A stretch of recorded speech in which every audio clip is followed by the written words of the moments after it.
Hello, everybody, and welcome to another trip down the donut hole. And it's Freaky Friday. We thought maybe today we'd take a little bit lighter subject, let me see, like heaven and hell, good and evil, something. Yeah, this is not light. But I suppose on the week of April Fool's Day, you can get away with calling something light that isn't at all light. Oh yeah, April Fool's Day week. Yeah, that's right. It's a full-on holiday. This is the last day that we can milk Day. that one. Yeah, that's right. Tomorrow, we're back to business all the way down the line. It has been so hot here. Is that why you decided to do this topic today? No, what came to mind, literally, it's been, and I keep saying, it's hotter than hell out there. It's gone from being pretty cool and comfortable And I to always being say 90 it's degrees. clearly not hotter than hell. And I always say that's just because you don't want me to turn on the air conditioner yet. And it turns into a war between personalities. They should say it's more humid than hell, maybe. That would get more of an impact. That's true. Humid is worse. Yeah. That's what you always say, Dave, that It's it true. isn't the heat that gets you, it's the humidity. And both of them get me. I do not like it. And all the when it's cigarettes like you that. smoke. I do not smoke. Yeah, don't smoke, kids. I don't. Just kidding. See, that's how hot it is. Now, see that? It's turning into madness around here. So the concepts of heaven and hell are kind of personal in a way. I mean, for me, when it's really hot like that, it does feel very hellish. But you have a much higher tolerance, Dave. And you take the heat way better than I do. I was up all night. Because it was hot. Yeah. Having root beer floats. Did you go- Wandered around in the woods. Scaring little, Now that's heaven. that's heaven being out there. A heavenly breeze. What's your ideal, Dave? Well, just the real simple one. Oh, this is heaven. Yeah, that's pretty cool. I do think that it's interesting to understand that the just generic concept of heaven and hell is not the same among cultures. And certainly Christianity and Judaism and... Wait, do they have heaven and hell? I didn't know that. Yeah. Jeez. Certainly Never came up. in Judaism, to some extent, Islam and Christianity, the concept of hell is a fiery, painful, harsh place of suffering for the guilty. And it is inescapable. Other cultures, not so much. In Taoism, Buddhism, and some Chinese folk religions, they have a concept more of purgatory. It's a place where the guilty are punished, but they are encouraged to renew their spirit in preparation for another round of reincarnation so that they have the chance to do better next time. Which, I mean, that's really interesting. There is still salvation. You're going to get your just desserts. I was going to say, so there's a loophole. Yeah, kind of. No. Well, there's a pathway, is I think a better way to put it. Yeah, the way you put it's better than the way I put it. In Iraq, there is no, specific heaven or hell. This is the old Mesopotamian cultures. Everybody goes to Sheol. And there they eat clay and they have to drink foul water. So this is not the concept of the Garden of Paradise, which so many cultures put forth heaven as being a lovely, lush... Wait, that's heaven? That's heaven. Well, it's not really heaven. It's Sheol. It's not heaven and it's To not eat hell. clay and drink Everybody foul water. goes there. It's equally unappealing for the people who've led good lives compared to maybe people who have gone out of their way to be cruel or to be very selfish. Selfish sometimes is a good way to describe what you could term evil. If you don't empathize, if you have no care for anyone else, and you live just for your own self gratification, what do I want to get the most for you, that's usually the formula for sending yourself to hell. But in this old Mesopotamian concept, after you die, everybody goes to Sheol. They eat clay, they drink foul water, and it's very unappealing. And to me, the message of that is prolong your life on earth as long as you can. Do everything you can to promote longevity because you're headed to Sheol no matter what. So if this life is better than what you can expect in the afterlife, then just, keep going. The ancient Greeks believed that hell was the underworld. It was called Hades, after the god who presided over it. And it was like a big, bustling underground city. But it wasn't populated with just bad folks. Everybody goes to the underworld. So you have good folks, bad folks, and it's kind of like neighborhoods, if you want to think about it that way. People who conducted themselves in kind of a rough way in life, they probably are going to continue doing that, and people would kind of prepare for what their position would be in this underworld. So if you left this life in a position of nobility and you go underground to the underworld, you're going to pretty much be in the same caste system. Do you think that that's where the whole idea of hell being below us came from? Yes. The Greeks? There's quite a few cultures consider it the underworld. Egypt too. Egypt is there. That's interesting.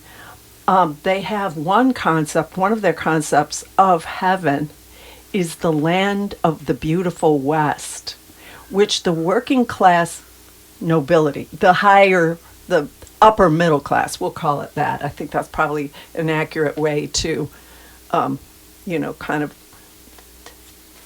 understand what that means. The working class, the upper working class, could aspire to this land of the beautiful West. And how you access that, I thought, was quite interesting. They would have clay figurines buried with the corpse. And when they reached the underworld, for all intents and purposes, those clay figurines would come to life and they would do your work for you. So if you were a laborer in your real life and you worked out in the baking hot sun, or you did some other very physically demanding job, maybe in not great conditions, those clay figurines would do it for you. So you would be relieved of all the unpleasantness of your life's work, but you would retain the status of someone who was in the upper working class. So that's kind of a cool thing. And hell in Egyptian culture was complete destruction. So whatever reputation you built for yourself in life, in death, it was gone. If you were evil, if you were horrible. So it's there's no more talk of you. And that's why in a lot of those Egyptian burials in the tombs and that, you see they're kitted out with everything that would be lovely to have. Tools, lovely weaponry, and, things to set you in good stead and make sure that your afterlife was every bit as opulent or as comfortable as possible and comparable to what it was in your real life, your above ground living life. Do you think anybody ever went to the afterlife and was like, oh, I should have brought a pillow? Probably. But no, they really thought about all of that. What's interesting, too, use clouds for that. At the time of death in classical Egypt, the soul of the individual was weighed up by the god Osiris.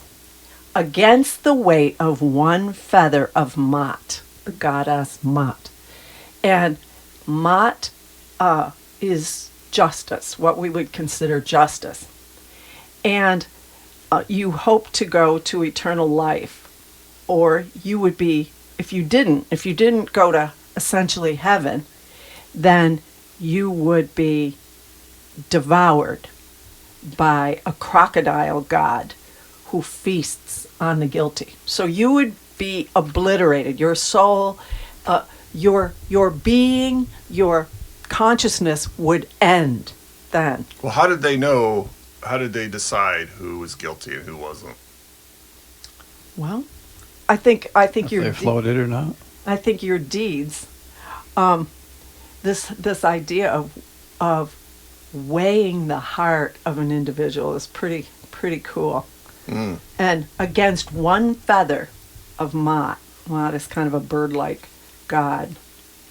The Romans believed in the Elysian fields, and this was a heaven that was sort of reserved for the heroes of Rome. So if you gave your life in the service of Rome, let's say in a military conflict or something like that, you had the promise of spending eternity in sunlit joy, comfort, and with lots of good company. You could, eat, drink, and have parties and great conversation and fun with other people of your same stature.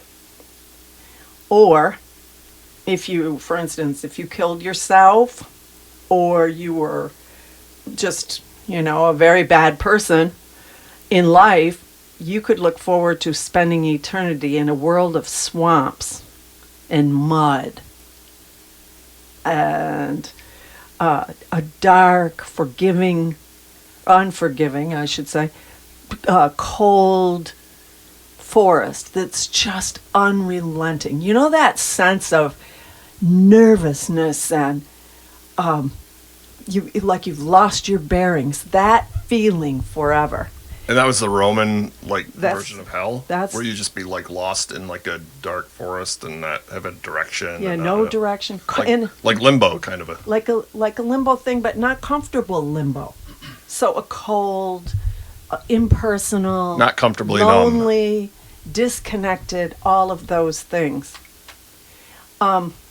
The classical Greeks, back to them with their idea of Hades. If those who angered the gods in life suffered retaliation in the afterlife, you've heard the term something is tantalizing, meaning very tempting and an idea that you just can't get out of your head, something you desire, tantalizing. That word has to do with a Greek hero who angered the gods, and his punishment in the afterlife, which the Greek afterlife was teeming with gods, and a lot of them have attitudes, and a lot of them are very petty.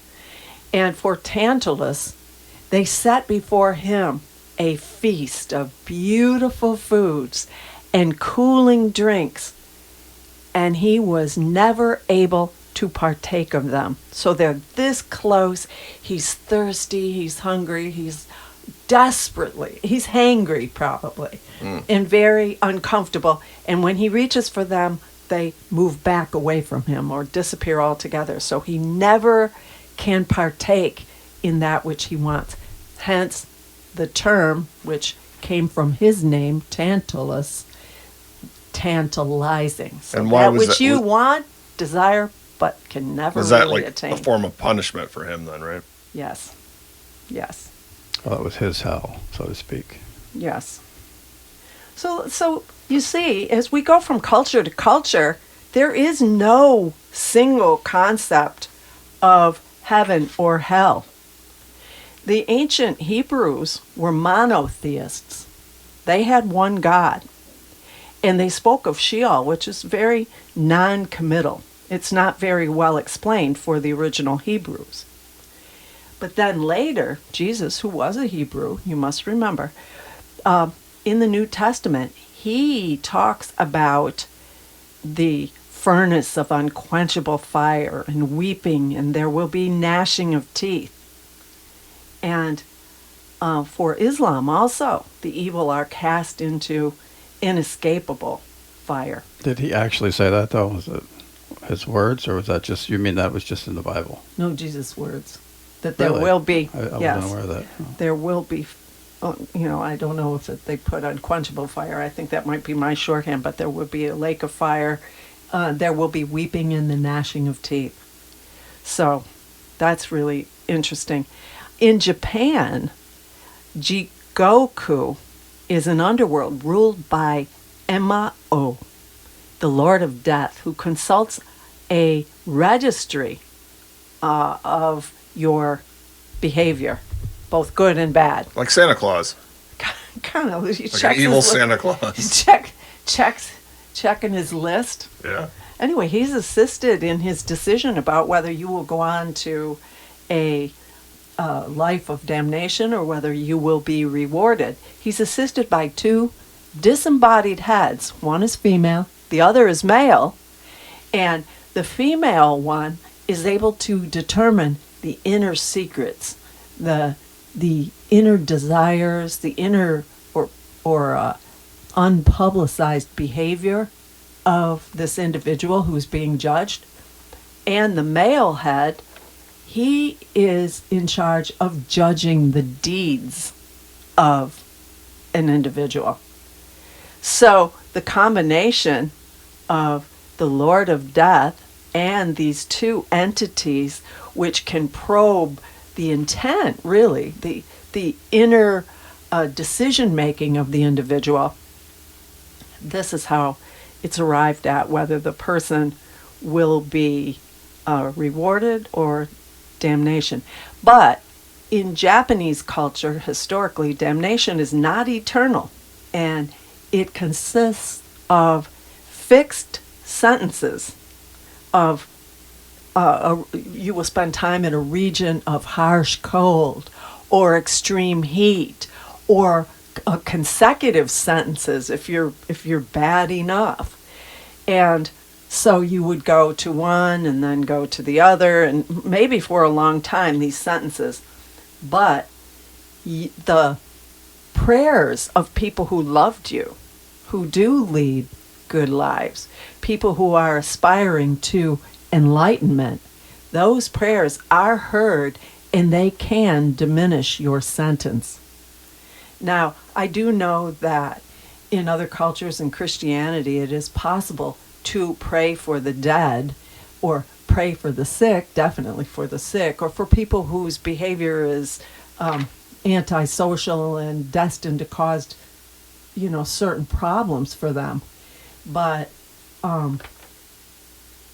it's not as clear whether the sentence of someone who was sent to hell can be mitigated by the prayers of the living.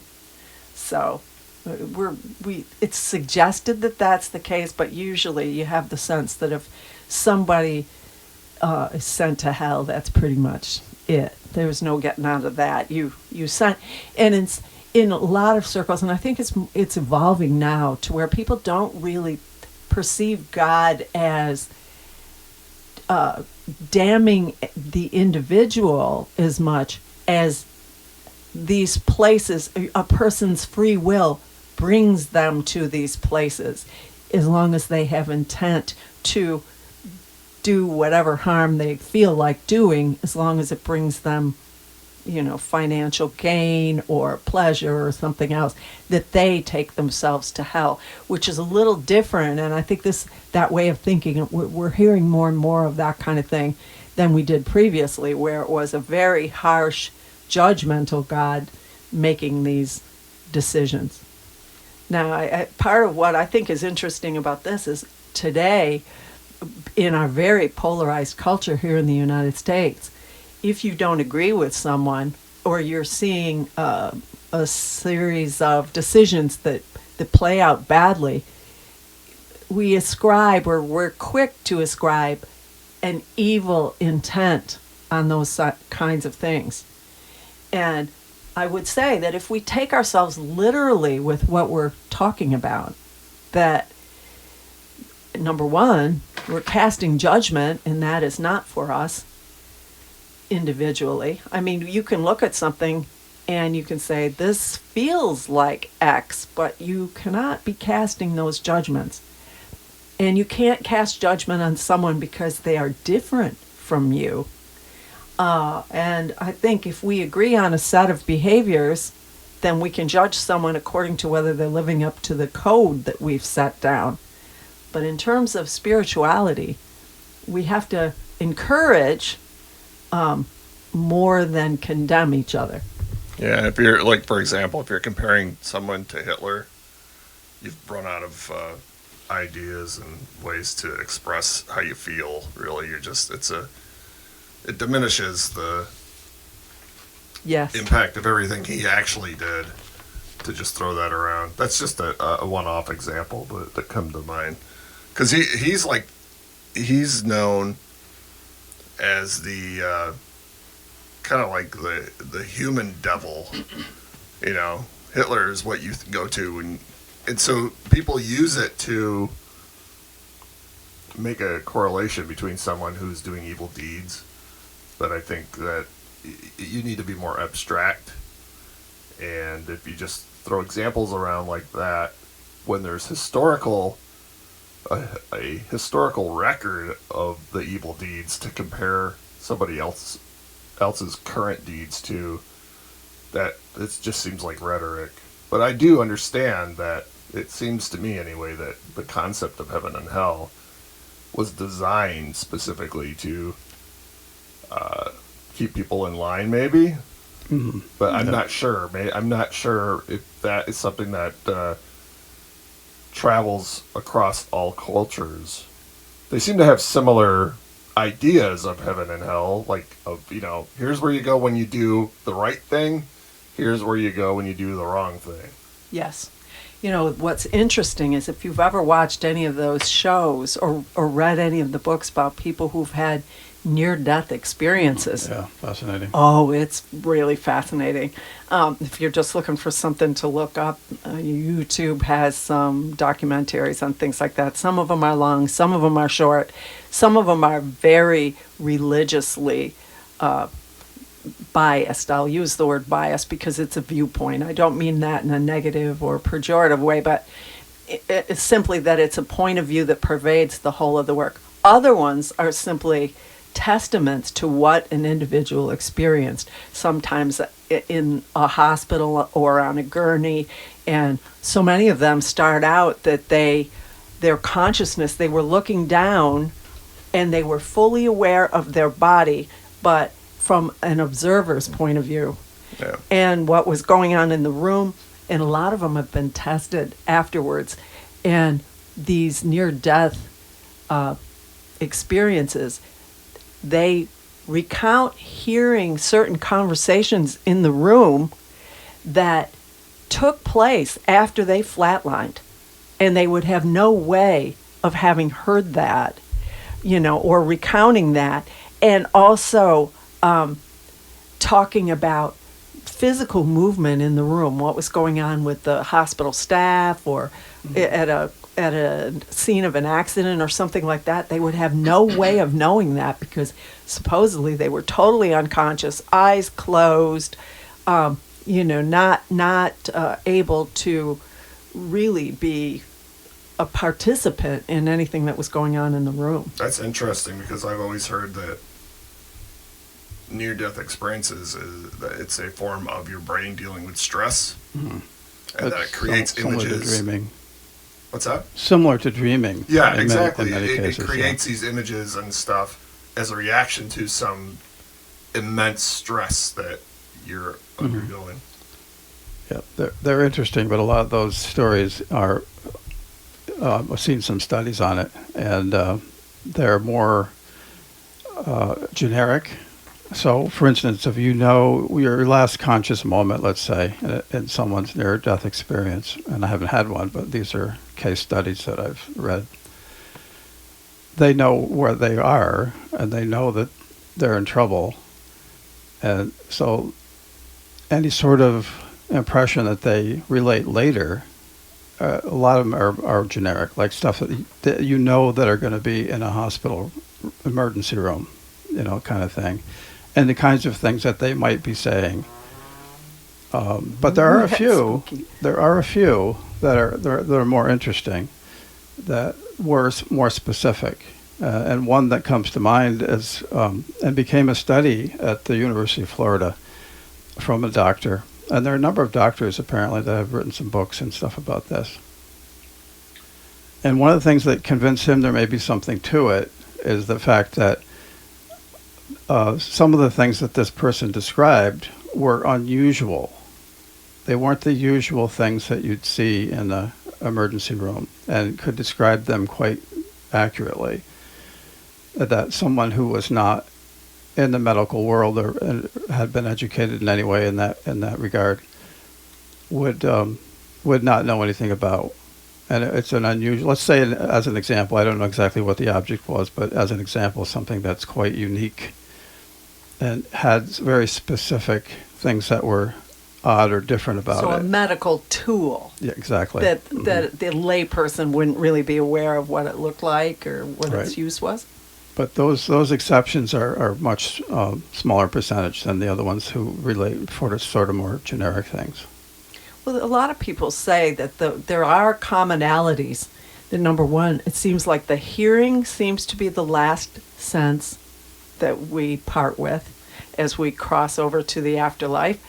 And a lot of them say that they encounter like a tunnel or A light. a bright light or a light that seems to be a tunnel that we are Sometimes- drawn into. Sometimes a tunnel, but more often the more bright common light. thing is the bright light, and that it seems warm and inviting and that sort of thing.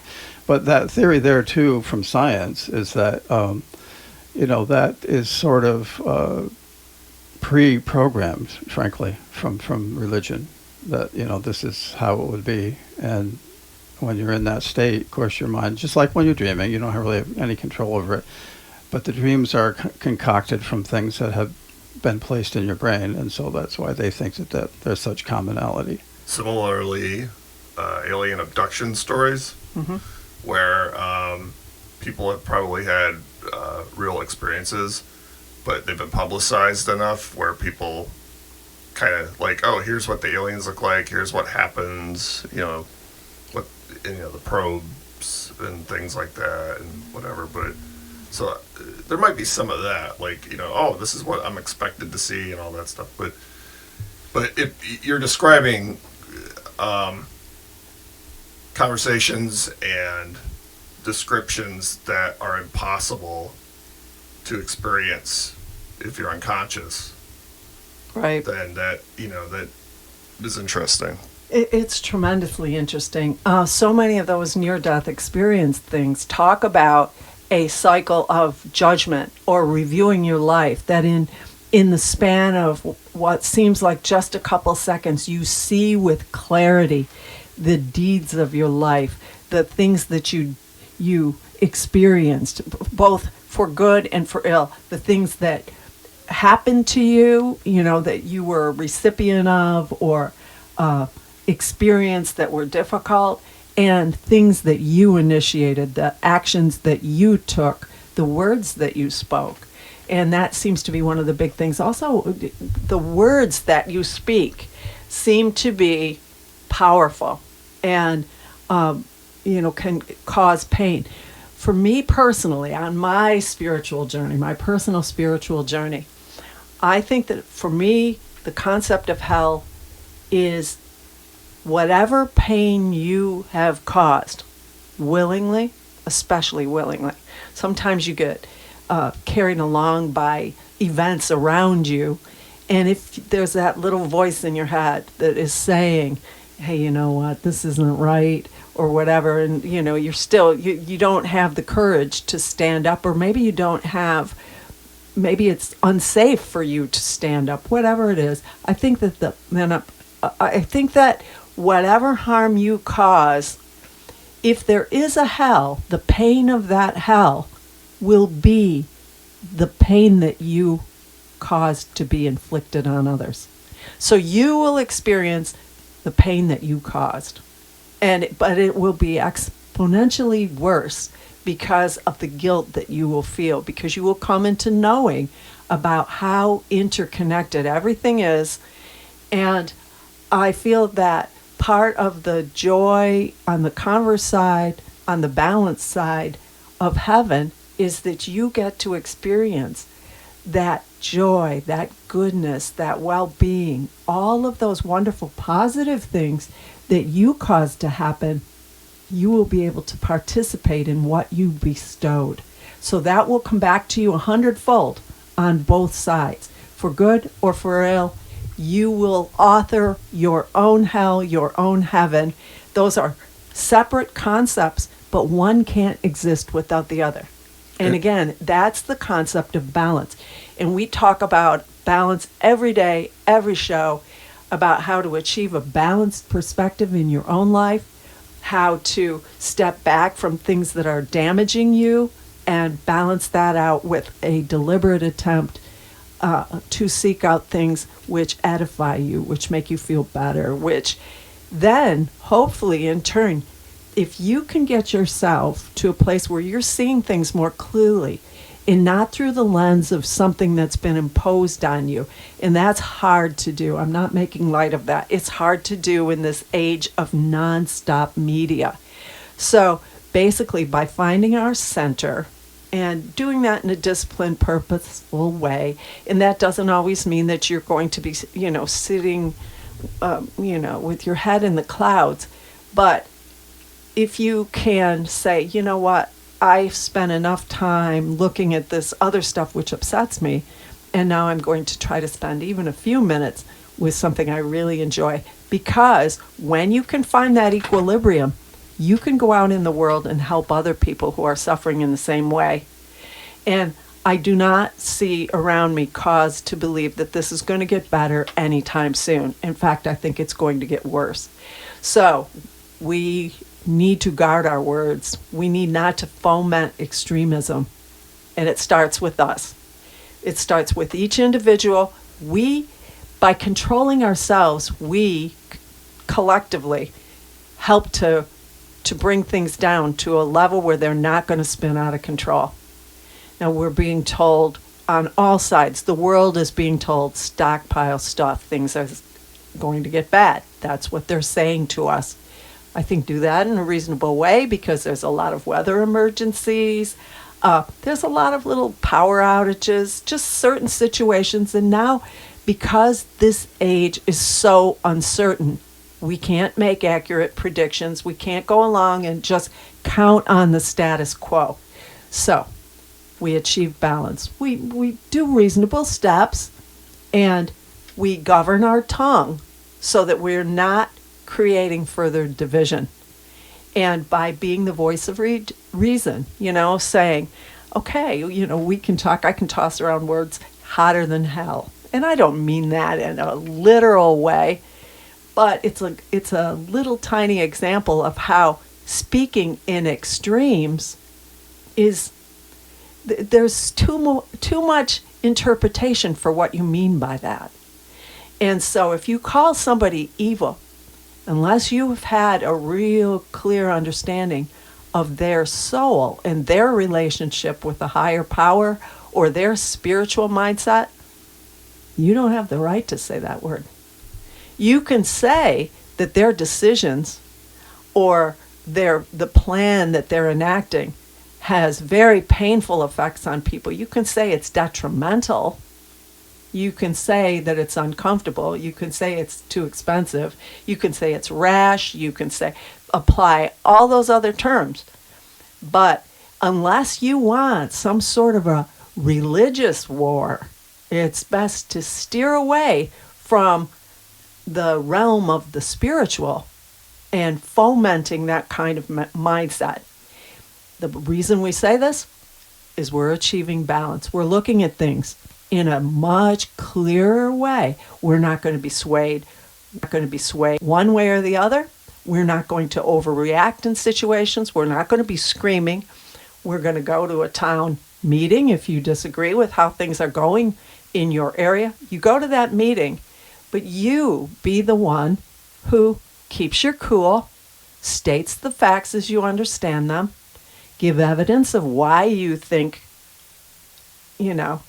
these are factors in where you are right now, and help other people bring the temperature down. No good is going to come from, wild upsets. We're not shooting anybody. We're not burning up anybody's car. People worked hard for those cars. A lot of people thought they were doing a great thing for the environment by buying those cars. Now, yeah, we all have, and you've heard me say it too, I have a lot of disagreements with decision making, with the way things are playing out. I don't like a lot of it. But doing that to your neighbor's car, destroying property, any violence against any person that doesn't think like you do, that's not going to get any positive result. It's not. It's just going to make that you're 100% good and the other side is 100% evil, or 100% right, or the other side is 100% wrong. No. That's the real division.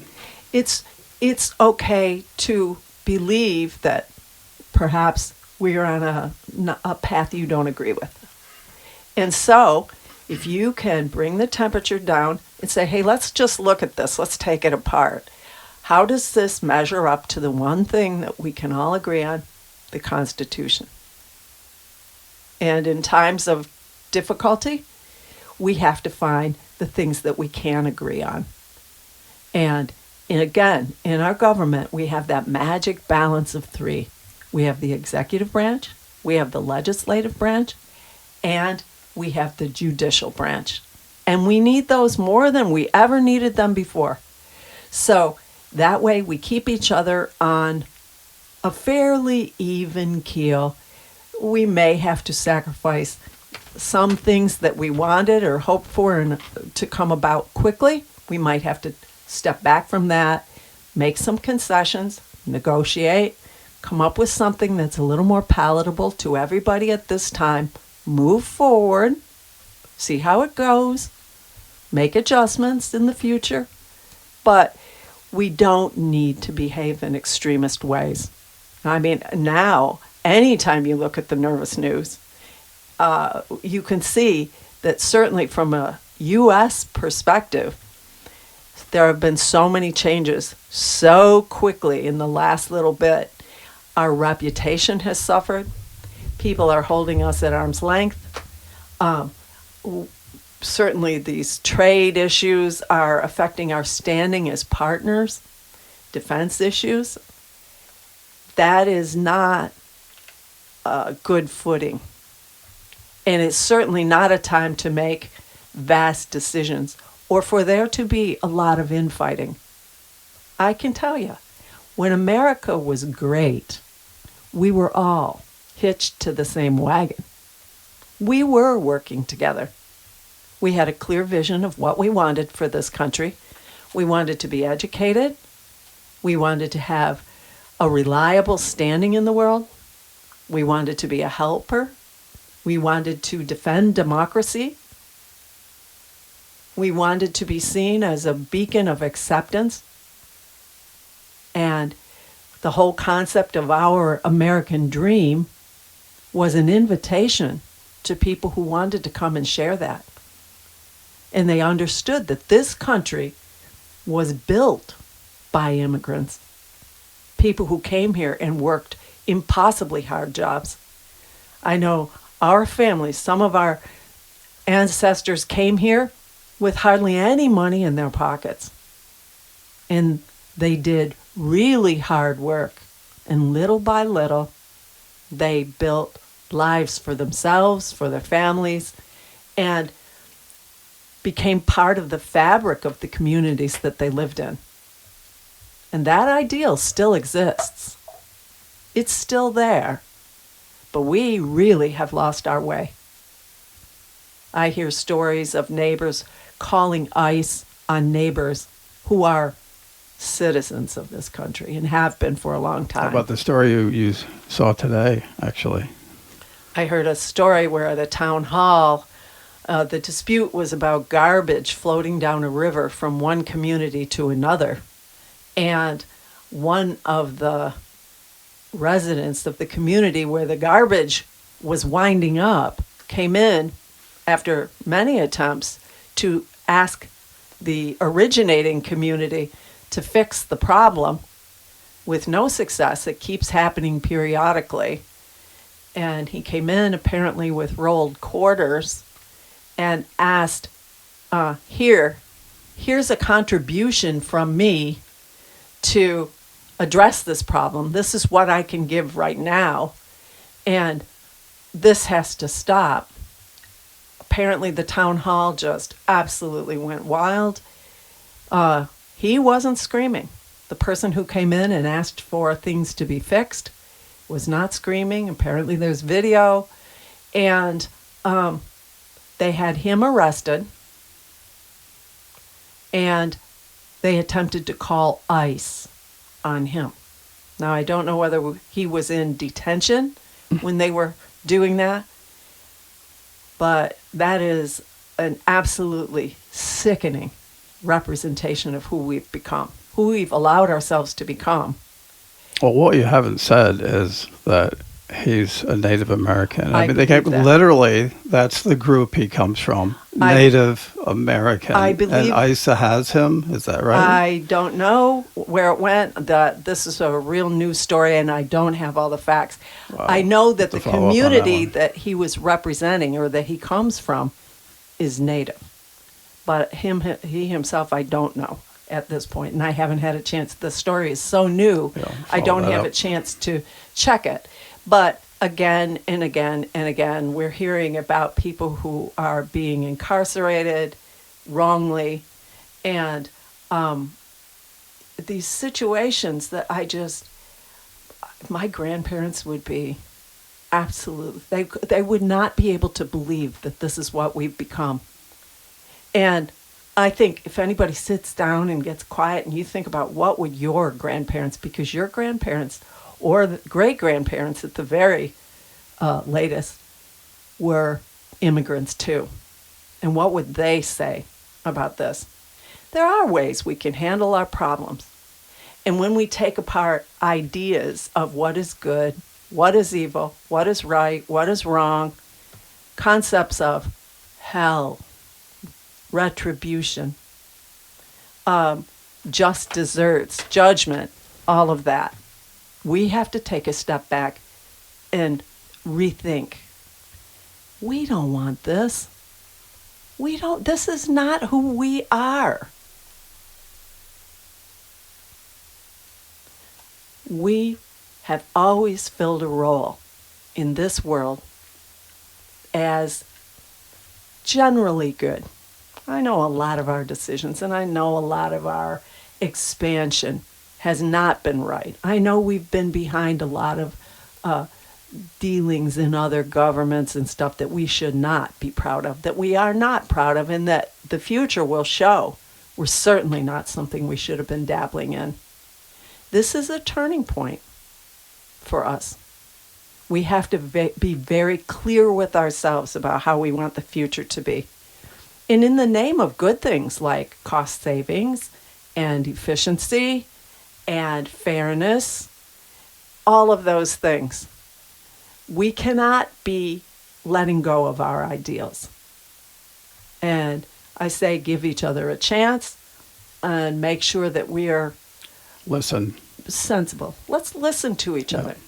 Let's achieve balance within ourselves so we don't overreact to some provocation that doesn't need to be fomented to the point where we're out of control. Yeah, listen first and react later. It's usually a good rule Yeah. of thumb.